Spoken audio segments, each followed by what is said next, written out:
Good morning student. তো আজকে আমরা তোমাদের সামনে তোমাদের ইতিহাস বইয়ের একটি অধ্যায়, যে অধ্যায়টি হলো বাংলার ইতিহাস। আমরা ভারতবর্ষে বসবাস করি।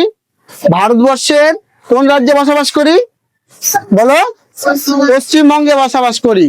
তো সেই পশ্চিমবঙ্গের ইতিহাসটা তো আমাদের জানার প্রয়োজন আছে।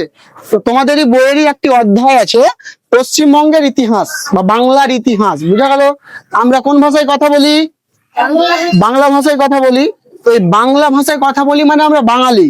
তো এই আমাদের বাংলার যে ইতিহাসটা কি আছে, তার আমাদের এই যে বাংলা যে রাজ্যটা একটা সময় গৌড়, এই গৌড়ের ব্যাপারটা ছিল, গৌড়ের উত্থান, গৌড়ের অবস্থান, শশাঙ্ক কে ছিলেন, শশাঙ্কের পরে পাল বংশ, সেন বংশ, এরা কিভাবে রাজত্ব করলো। একটা সময় তো রাজশাসন ছিল না? একটা সময় রাজশাসন ছিল, তখন শুধুমাত্র রাজাদের সাথে রাজাদের লড়াই হতো, রাজাদের সাথে রাজাদের যুদ্ধ হতো, এবং রাজাদেরই সব সময় রাজত্বগুলো দখল করার চেষ্টা করতো। এই ওর রাজ্য দখল করার চেষ্টা করতো, ওই আর কাউরি রাজ্য দখল করার চেষ্টা করতো। আর এখন আমাদের কি হচ্ছে? এখন আমরা গণতান্ত্রিক ভাবে নিজের ভোট দিয়ে আমরা আমাদের শাসককে মানে বেছে নিচ্ছি। ঠিক আছে? আগের যে ইতিহাসটা কি ছিল, সেই সময় রাজাদের কিভাবে কি চলতো, কি সিস্টেমে চলতো সেই সময় রাজ্যগুলো, সেই সময় কিভাবে রাজারা শাসন করেছে, একজন রাজার পরে আরেকজন রাজা কিভাবে আসলো, সেই ব্যাপারগুলো আমরা একটু আজকে জানবো। ঠিক আছে? তোমরা ভালোভাবে শোনো, গল্পের ছলে আমি তোমাদেরকে সম্পূর্ণটা বোঝানোর চেষ্টা করব। ঠিক আছে? দেখো, আমরা চলে এসেছি বাংলার অবস্থান। যখন আমরা কোনো একটা জায়গার ইতিহাস সম্বন্ধে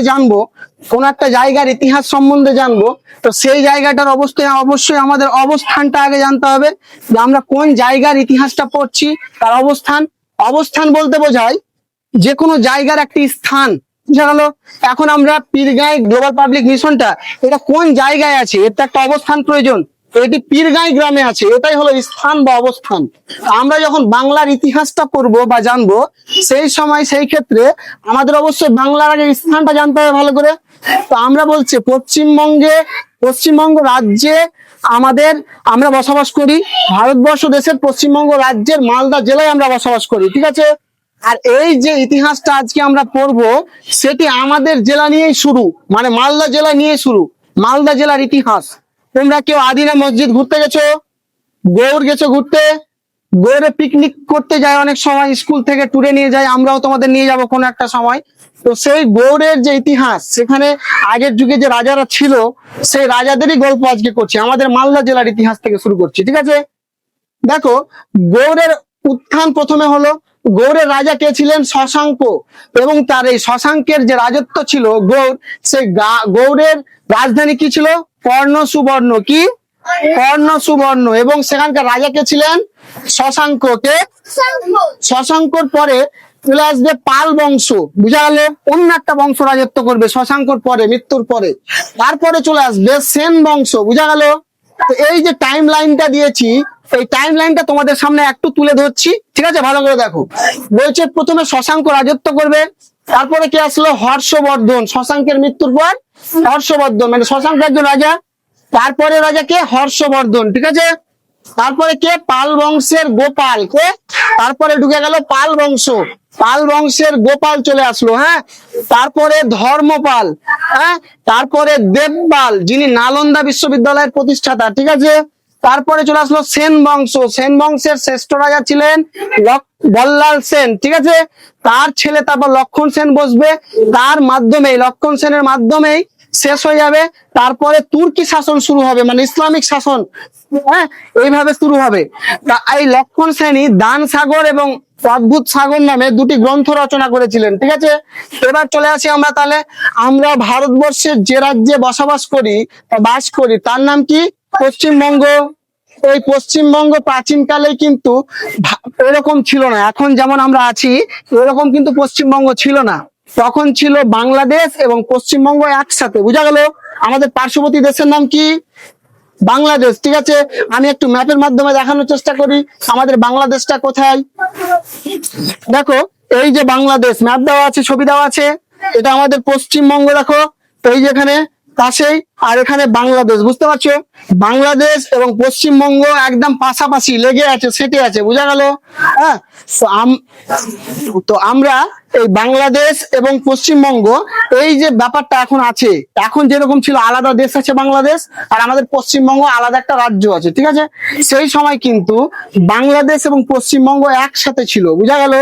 তো সেই সময় বলছে উত্তরে হিমালয় থেকে নিয়ে আমরা ভারতের যদি উত্তর দিকে যাই, হ্যাঁ, তাহলে হিমালয় পর্বত দেখতে পাবো।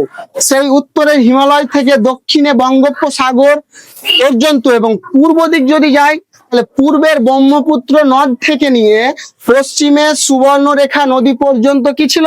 এবার বলছে গৌড়ের উত্থান ও শশাঙ্ক। মালদা, মুর্শিদাবাদ, আমরা কোন জেলায় বসবাস করি? মালদা জেলায়। মালদা, মুর্শিদাবাদ, বীরভূম, পশ্চিম বর্ধমান জেলা এবং নিয়ে গঠিত হয়েছিল প্রাচীন গৌড় রাজ্য, ঠিক আছে? এই রাজ্যের প্রতিষ্ঠাতার মূলে ছিলেন কে? গৌড়ের রাজা শশাঙ্ক, বোঝা গেল? তিনি ছিলেন বাংলার প্রথম স্বাধীন সার্বভৌম রাজা, ঠিক আছে? রাজধানী ছিল কি? কর্ণ সুবর্ণ। এই এই আমলে বাংলার সাম্রাজ্যের আরো বৃদ্ধি পায়, মানে ছোট ছোট রাজ্য থেকে অনেকগুলো রাজ্য একসাথে নিয়ে আরো জায়গা বৃদ্ধি পায় এবং বাংলার উন্নতি হয়। তার আমলে বাংলায় সাম্রাজ্যের একটি মর্যাদা পেয়েছিল, বড় রাজ্য হয়েছিল, অনেকগুলো রাজ্য নিয়ে তৈরি হয় সাম্রাজ্য, বুঝা গেল? তো এবার তার মৃত্যুর পর হর্ষবর্ধন কিন্তু গৌড় দখল করেন। হর্ষবর্ধন কিন্তু অনেকবার চেষ্টা করেছিলেন গৌড় দখল করার, কিন্তু শশাঙ্কর কাছে পেরে উঠতে পারেনি। তারপরে কে দখল করলো? যখন তে মারা গেল তখন হর্ষবর্ধন কি করলো? গৌড়টাকে দখল করলো, বুঝা গেল? তিনি একজন রাজা ছিলেন। এই হর্ষবর্ধনের পরে পাল বংশের গোপাল রাজত্ব করবে, বুঝা গেল? কিন্তু এখানে দেখো আমি দিয়েছি একটা পয়েন্ট, হ্যাঁ, ম্যাথসোনাইটা কি? ম্যাথসোনাইটা কি? তাহলে এটা হলো যখন শশাঙ্ক মৃত্যু হয়ে যাবে, শশাঙ্ক মারা যাবে, তারপরে যখন এই হর্ষবর্ধন রাজত্ব করবে, সেই হর্ষবর্ধনের সময় ছোট ছোট রাজ্যগুলো নিয়ে অনেক ঝুট ঝামেলা লেগে যাবে, বুঝা গেল?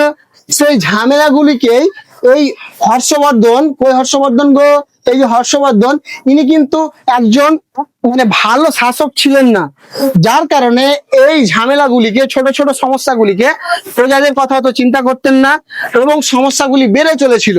এই সমস্যাটাই হলো ম্যাথসোনাই, বুঝা গেল? তারপরে যখন পাল বংশ এবং সেন বংশ আসবে, তখন আস্তে আস্তে আবার বাংলার উন্নতি শুরু হবে, বুঝতে পেরেছো? আজকে এই পর্যন্ত, এরপরে আমরা শুরু করব তুর্কি শাসনের প্রতিষ্ঠা নিয়ে, ঠিক আছে? গল্প আজকে আমাদের ক্লাস এখানে শেষ করছি। গ্লোবাল পাবলিক মিশন থেকে আমি জুবাইল স্যার, প্রত্যেককেই ধন্যবাদ।